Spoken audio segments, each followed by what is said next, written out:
जामिया असबाबुन नुज़ूल सफ़ा नंबर 205 हदीस नंबर 26। उसी तरीके से यहाँ भी हदीस नकल हुई कि रिसालत इमाम ने इस आयत के उतरते ही जब यह आयत नाज़िल हुई अपनी बेटी फातिमा को बुलाया और फदक बीबी को दे दिया। 14वां और आखिरी हवाला मवाहिबुर रहमान मकतबा रहमानिया जिल्द नंबर 5 सफ़ा नंबर 81 नंबर सफ़ा पर अल्लामा सैयद अमीर अली ने यूँ लिखा कि इस आयत के उतरते ही रिसालत इमाम ने जनाब सैयदा सल्लल्लाहु अलैहा को बुलाया और फदक बीबी को दे दिया। बरादरान ईमानी, हमने आपके सामने फदक कहाँ से चला, रिसालत इमाम सल्लल्लाहु अलैहि वसल्लम को अहले सुन्नत की किताबों से कि खैबर के यहूदियों ने रिसालत इमाम को दिया और खुदा ने जब कुरान में आयत भेजी कि ये जो माल फ़ै है ये अल्लाह और उसके रसूल के लिए, खालिस अल्लाह के लिए, वाले रसूल और उसके रसूल के लिए, वल ज़िल कुर्बा और ज़िल कुर्बा के लिए, क्योंकि ये जगीर माल फ़ै है तो माल फ़ै में से ये अल्लाह की मलकियत है, रसूल की मलकियत है और उसके बाद ज़विल कुर्बा की मलकियत है। उसके बाद यहाँ पर यतीम, मसाकीन और मुसाफिर उनके बारे में जहाँ जिक्र हो रहा है तो मैं आपके गोश गुजार ये जरूर करूंगा कि जंग बदर इस्लाम की पहली जंग से लेकर इस्लाम की आखिरी जंग तक मुसलमानों के यहाँ जितना भी माल गनीमत आया वो रिसालत इमाम बराबर असहाब में तकसीम करते रहे। हत्ता कि यहाँ तक भी कुतुब में नकल हुआ कि जब रिसालत इमाम की बारगाह में कोई शख्स कोई चीज़ लेके आता रसूल को पेश करता तो रिसालत इमाम उससे पूछते कि ये सदका है या हदिया है। हदिया होता तो कबूल कर लेते, सदका होता तो वहाँ पे बैठे हुए असहाब में तकसीम फरमा दिया करते थे। अब रिसालत इमाम सल्लल्लाहु अलैहि वसल्लम एक उम्मत के नबी, एक उम्मत के हादी तो थे,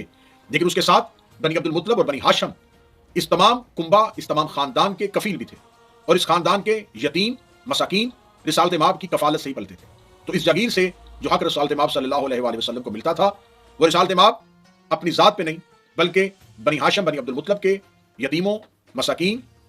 और उसके मुसाफिरों में तकसीम फरमा दिया करते थे। 7 हिजरी में ये माल रिसालत इमाम सल्लल्लाहु अलैहि वसल्लम को मिला। उसके बाद जनाब सैयदा के नाम लिख के दे दिया।